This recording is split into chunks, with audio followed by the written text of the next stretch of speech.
저는 오늘 여러분들과 함께 사사기 21장의 말씀을 함께 나누도록 하겠습니다. 그동안 매일 아침 살펴보았던 사사기는 안타깝게도 회복되지 못한 채 이렇게 끝을 맺고 있습니다. 사사기의 맨 마지막 장의 마지막 절인 오늘 25절의 말씀을 함께 읽어보도록 하겠습니다. 그때에 이스라엘에 왕이 없으므로 사람이 각각 그 소견에 옳은 대로 행하였더라. 사사기를 살펴보면서 끊임없이 이 성경 구절을 말씀을 드린 바가 있습니다. 오늘 왕이 없었다고 그랬는데 왕이 누굴까요?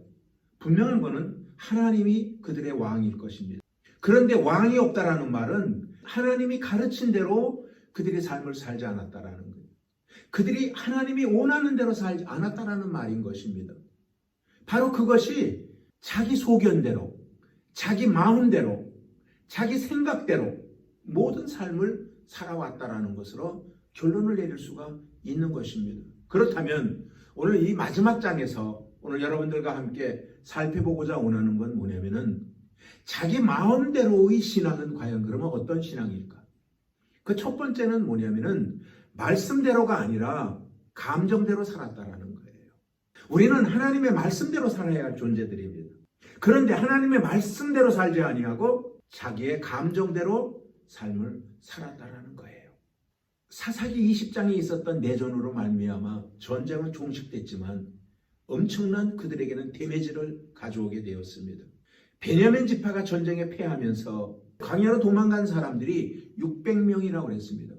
그럼 600명 이외의 모든 사람은 다 죽었다라는 거예요. 성경에는 하나님께서 전쟁에 원칙을 하나 세워놓은 것이 있습니다. 그것이 뭐냐면은 전쟁을 할 때에는 먼저 평화를 제안을 해라. 그랬는데 그들이 그 평화를 받아들이지를 않는다면은 그때는 전쟁을 하려는 겁니다. 그런데 거기에 단서가 하나 붙은 것이 있습니다. 전쟁을 하되 노약자나 어린아이들은 부녀자들은 죽이지 말고 살려두라는 거예요. 이것이 전쟁의 원칙인 것입니다. 여러분들 원칙이라는 게 뭐예요? 어떤 상황에서도 그건 받아들여야 된다는 거예요. 이런 경우는 받아들이고 저런 경우는 안 받아들이는 게 아니라 원칙이라는 말은 정해놓은 그 원칙대로 지키라는 거예요. 너의 생각과는 관계없이 하나님께서 세워놓은 원칙이기 때문에 그 원칙을 지켜 나가려는 것입니다. 그런데 보십시오. 전쟁이 일어났을 때에 이스라엘의 11지파는 600명 남겨놓고 다 죽여버린 거예요. 다 죽여버려요. 원칙을 무시해버리고 마른 거예요. 하나님의 말씀을 무시해버린 거예요. 그러고 나서 나중에 정신을 차리고 보니까 베냐민 지파가 없어진 거예요. 하나님께서 이스라엘에게 12지파를 세워놓으셨는데 그 지파 가운데에 자기들의 잘못으로 말미암아 한 지파가 없어지는 위기가 다가오게 된 것입니다. 그래서 그들은요 웁니다. 그것이 2절과 3절에 기록되어져 있습니다. 백성이 베델에 이르러 거기서 저녁까지 하나님 앞에 앉아서 통곡하여 가로되 이스라엘 하나님 여호와여 오늘날 이스라엘 중에 어찌하여 한 지파가 없어졌나이까. 자기들이 하나님의 뜻도 무시한 채 자기들끼리 전쟁을 벌여놓고는 이제 와서 하나님 앞에 그들이 말합니다. 왜 이런 일이 벌어졌느냐라고 얘기를 합니다. 그러면은 자기들이 하나님의 말을 지켰으면 이런 일이 안 일어나지요.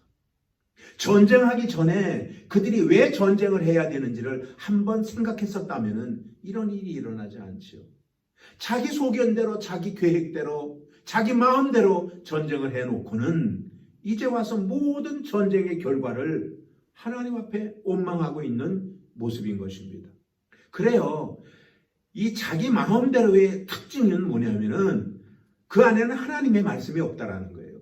모든 것들이 자기 감정, 자기 분노, 자기 기분 그런 거에 맞춰서 모든 것들을 해 놓아놓고는 나중에 그때 하나님이 왜 그냥 놔버려 두었지? 라고 모든 것들을 남에게 탓을 돌리는 이런 어처구니가 없는 일들이 그 시대에 벌어졌다라는 사실인 것입니다. 그러면 두 번째로 자기 마음대로라고 하는 신앙은 무엇이냐면은 하나님의 이름으로 그들이 더 큰 죄악을 저지른다라는 거예요. 베냐민 지파가 없어진 것을 보고는 울었다고 했어요. 그리고 그들이 대책을 세웁니다. 회복할 수 있는 방법이 무엇일까? 그들이 하나님 앞에 물었어야 됩니다. 그런데 그들은 하나님 앞에 묻지는 않습니다.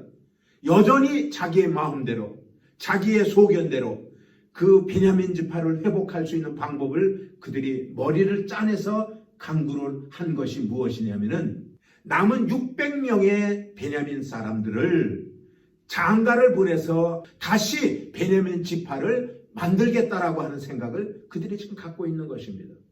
그런데 그들을 장가 보내려고 했는데 장가를 보내지 못하는 문제가 생겨버리고 마른 것입니다. 그게 무엇이냐면은 그들이 20장에서 미스바에 모였을 때에 그들이 서약한 것이 하나가 있습니다.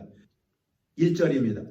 이스라엘 사람이 미스바에서 맹세하여 이르기를 우리 중에 누구든지 딸을 베냐민 사람에게 아내로 주지 아니하리라 하였더라.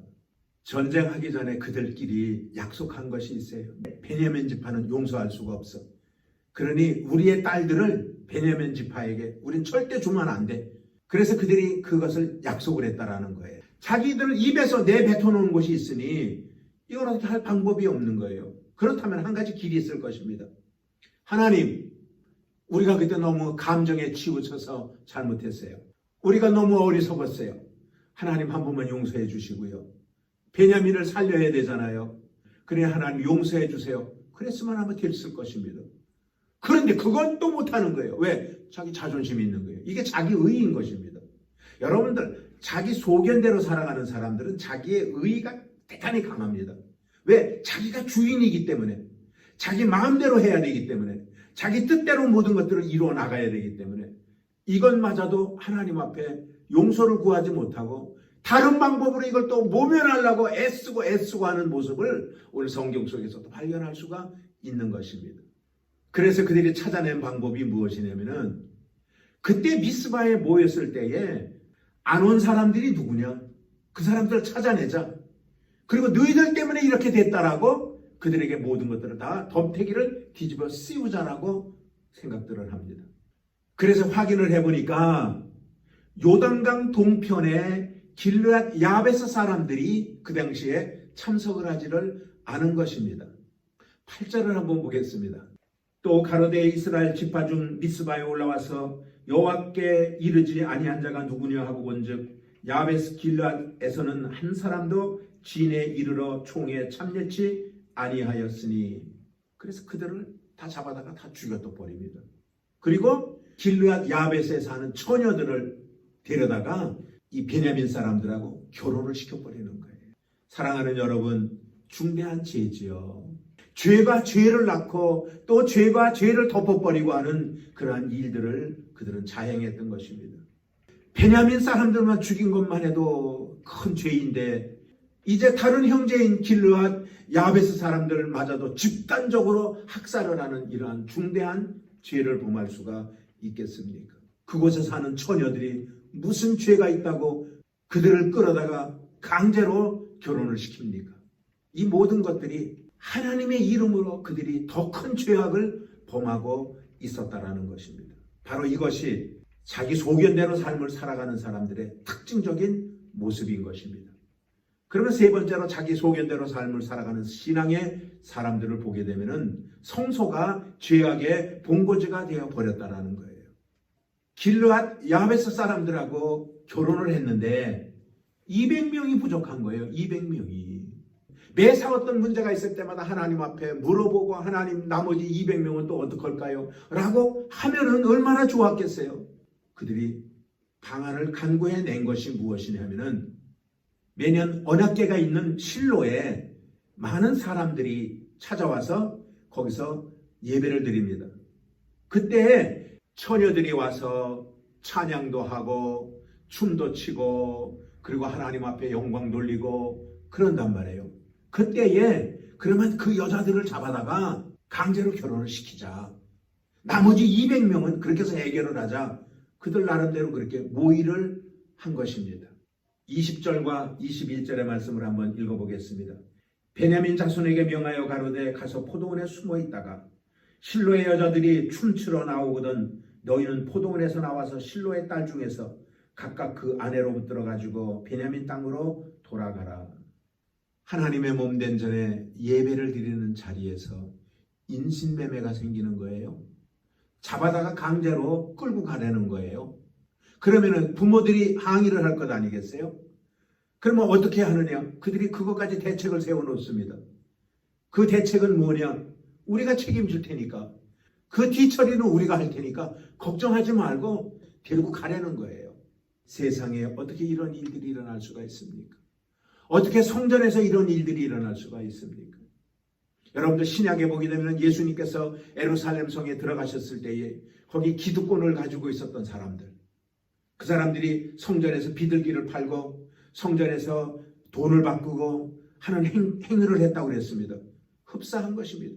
사람들에게 편의를 봐준다라는 명목으로 그런 일들을 했을 것입니다.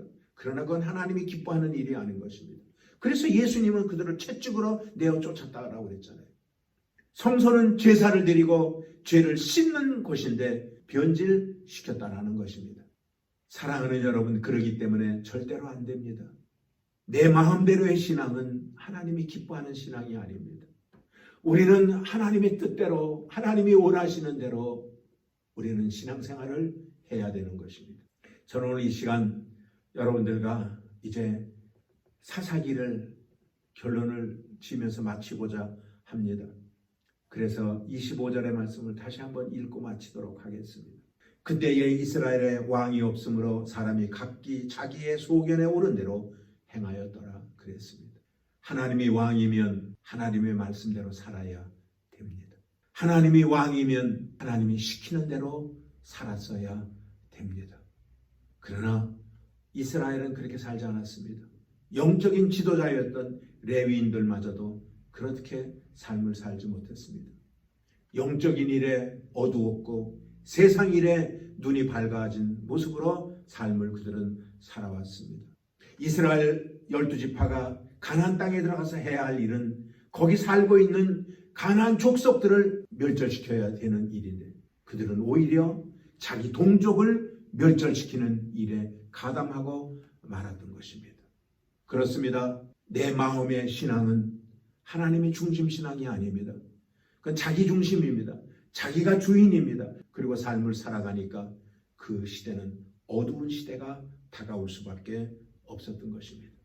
저는 오늘 바라옵건대 이 시대를 살아가는 우리 순복음 야마도교회 성도님들 모두가 사사시대의 사람들과 같이 되어서는 안 되겠다라는 거예요. 오늘도 우리 한번 다짐하십시다. 하나님만이 나의 주인이라고 다시 한번 고백하고 주님과 함께 손잡고 오늘 하루도 동행해 나가는 저와 여러분들이 되기를 주님의 이름으로 축원을 드리겠습니다.